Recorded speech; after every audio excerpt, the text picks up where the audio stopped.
Reka nongera nkwifuriza kugira ibihe byiza ukomeje gukurikira Davis Entertainment muri aka kanya. Reka nkubwire ngo komeza ugire ibihe byiza aho waba udukurikiye uherereye hose, haba mu Rwanda cyangwa se hanze yarwo. Nk'uko bisanzwe rero turagarutse n'amakuru yacu, n'amakuru tugenda tubagezaho buri uko bukeye n'uko bwije, tugira ngo tumenye niki gikomeje kuba cyavugwa muri iyi si y'imyidagaduro. Mu by'ukuri ntabwo twari duherukanye, ni nayo mpamvu rero muri aka kanya nkuzaniye amakuru menshi agiye atandukanye arimo kuvugwa haba mu Rwanda ndetse no hanze yarwo. Tudatinze rero amakuru yacu turaza kuyahera kuri iyi nkuru ivuga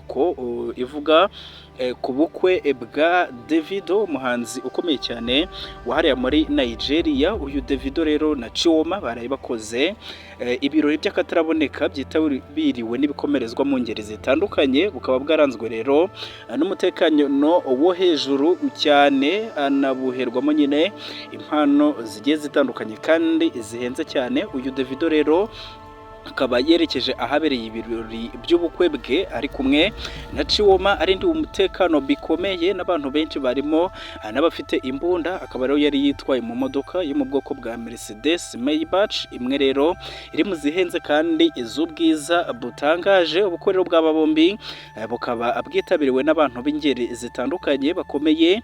Muri abo rero twavugamo nka Olusegun wabaye perezida wa Nigeria. Imodoka rero Davido yari atwaye ikaba ariyo mu mwaka w'ibihumbi 2023, aho rero mu mashusho yanyujije ku mbuga nkoranyambaga ziwe, aho yagaragaye nyine asohokamo asuhuza imbaga y'abantu bashakaga kumwegera ariko bitari bukunde kubera abari bamucungiye umutekano mu buryo bukomeye. Iyi Maybach rero ikaba ihagaze miliyoni 800 tuyashyize mu mafaranga y'u Rwanda. Uyu muhanzi rero akaba yarayibitseho mu mwaka w'ibihumbi 2023. Abahanzi rero bagenzi ba Davido bakaba bari babukereye nka P Square, abavandimwe bagize iri tsinda uko ari babiri, bose bakaba bagaragaye muri ubu bukwe. Patrick King nawe ari mu bitabiriye ubu bukwe ndetse yifurije mugenzi we ishya n'ihirwe mu gihe Oromide we yanaririmbye muri ubu bukwe. Muri ubu bukwe kandi baherewemo impano y'imodoka y'ibara ry'umweru bahawe ifite ikirango cya Chivido. Ijambo rero riranga uyu muryango wakomeje gukoresha mu bihe by'ubukwe bugiye butandukanye. Ibi birori by'ubukwe bwa Davido na Chioma byagombaga kuba muri 2020 bikomwa mu nkokora n'icyorezo cya COVID-19. Nyuma bikaba byabaye, bombi rero bakaba barabyaranye abana bagera kuri 3 barimo imfura yabo yitabye Imana. Davido rero akaba yari yitwaye mu modoka y'agatangaza yo mu bwoko bwa Maybach. Reka amakuru yacu tuyakomereze kuri iyi ndirimbo ivuga ko hongeye gutakagizwa nyine inyubako ya miliyoni zigera kuri 300 ya Sheba Karungi. Bikaba byanemejwe ko rero uyu Sheba Karungi atwite. Ibinyamakuru byinshi rero byandika ku myidagaduro mu karere bikaba bikomeje kugaruka kuri Sheba Karungi, ngaho bavuga ko atwite, ari nako hongera nyine kugarukwa ku bwiza bw'inyubako cy'agatangaza yubatse mu majyaruguru y'ikiyaga cya Victoria. Roden Y Kaboko, umwe mu nshuti za hafi za Sheba Karungi, akaba yavuze ko inyubako uyu muhanzikazi aheruka kuzuza mu majyaruguru y'ikiyaga cya Victoria mu gace ka Munyonyo, kamwe nyine mu tugize Kampala,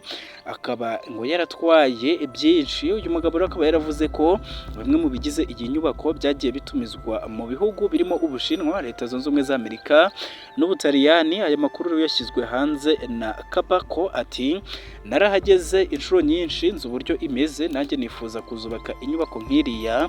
Ibi rero bikaba bitangajwe nyuma y'uko uyu muhanzi aherutse kugaragara mu bitaramo cyo gusubirana kwa Bruce Lee, bigaragara ko atwite. Akaba rero yerigeze kumvikana ko yifuza ko abana be bazaba bakurira ahantu heza. Icyo gihe rero yari ari mu byishimo byo kwishimira iyi nyubako igenda ikomeza kugarukaho kenshi kubera ubwiza bwayo naho iyi nyubako yubatse.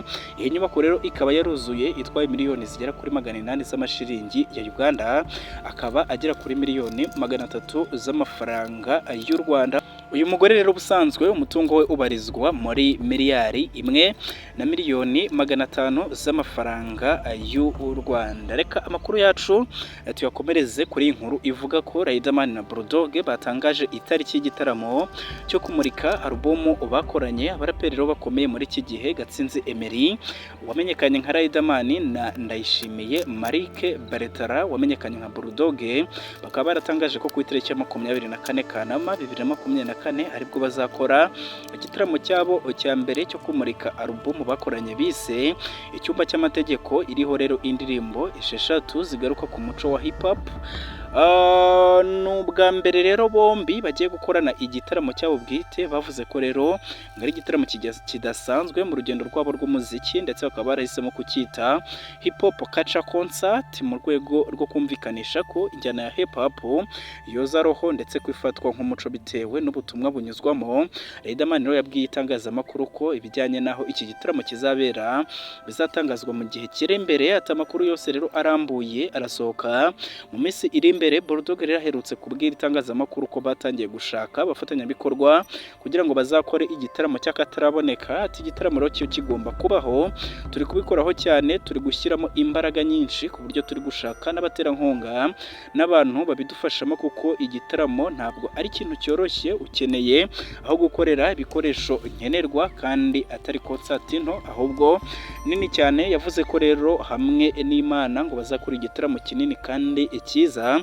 Riderman rero yavuze ko batangiye gutekereza iki gitaramo mu rwego rwo gushyira mu bikorwa ibyifuzo bya benshi mu bafana babasabye ko bakora igitaramo cyo kumurika iki igitaramo. Ati ni muri uyu mwaka rero bigiye mu yindi myaka byaba ari kera cyane. Riderman rero yavuze ko gukora iyi alubumu bise Icyumba cy'Amategeko bari bagamije guha abantu ibyo bari bakumbuye kandi natwe ubwacu twari dukumbuye gukorana. Ati guhurira rero ku mushinga nk'uyu munini ntabwo ari icyari ikigamijwe ari amafaranga, ngo ntabwo twajya mu byo twashoye cyangwa se ibyo tuzavanamo. Ati icyo twe tugamije no gushimisha abantu gusa. Iyi alubumu rero ikaba yarashyizwe hanze ku itariki ya 31 Gicurasi 2024. iriho rero indirimbo yise hip hop yatunganyijwe mu buryo bw'amajwi na Antecity afatanyije na Nox Beat. Reka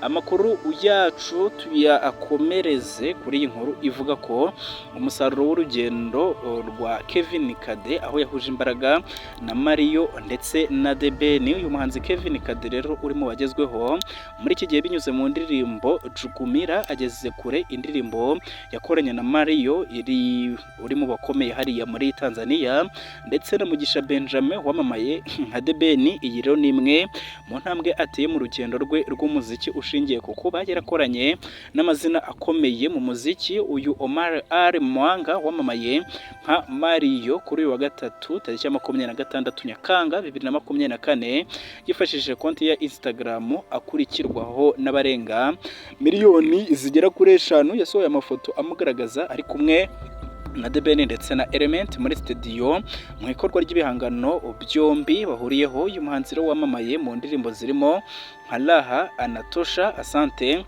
For You, Anyinya, Chibonge yagaragaje ko habayeho ubufatanye hagati ye na The Ben buganisha ku ndirimbo bahuriyeho nubwo atabigaragaje nyine muri rusange.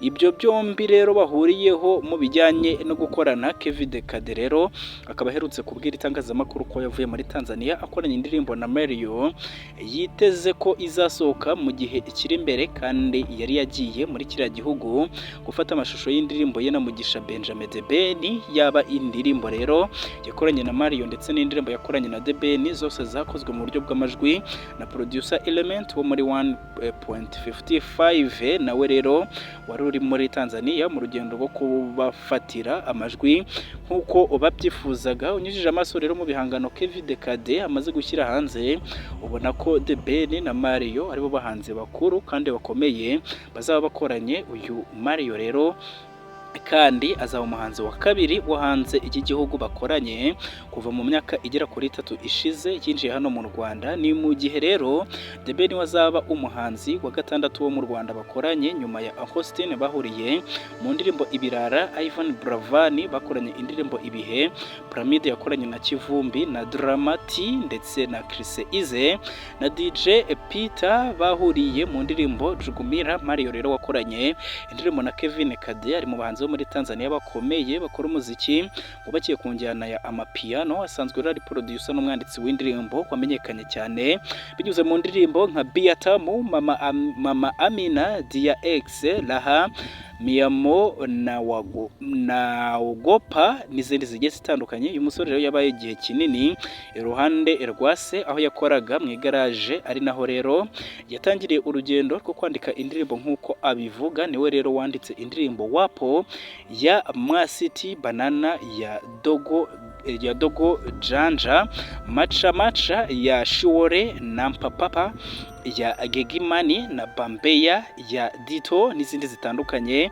Uyu Mario rero yigeze kuvuga ko ubwo muri 2015 yasuraga indirimbo ye yise Dala Kumogu igakundwa ngo aribyo byamuhaye imbaraga zo gukora n'izindi ndirimbo nka Laha Anitosha, Asante for you, Anyinya, Chibonge na Uchungu n'izindi zitandukanye. Uyu rero muri 2022 wabaye umwaka udasanzwe kuri we kuko aribwo yashyize hanze indirimbo yise Mama Amina, yamaze igihe ari ya mbere ku rutonde rw'izari zigezweho icyo gihe. Byanatumye rero bamwe batangira kumufata nk'umwami w'injyana ya Swahili amapiano. Anafite rero album yise The Kid You Know yashyize hanze ku itariki ya 9 Ukuboza 2022 iriho indirimbo yakoranye n'abarimo Rayvan, Tyra, Harmonize na Alikiba. Uyu Mario rero ari kumwe na producer Element mu ikorwa ry'umushinga ahuriyemo na The Ben. The Ben we yagaragaje ko hari ibyo amazimisi ari gukoraho na Morio uri mu bakomeye hariya mu gihugu cya Tanzania. Reka amakuru yacu rero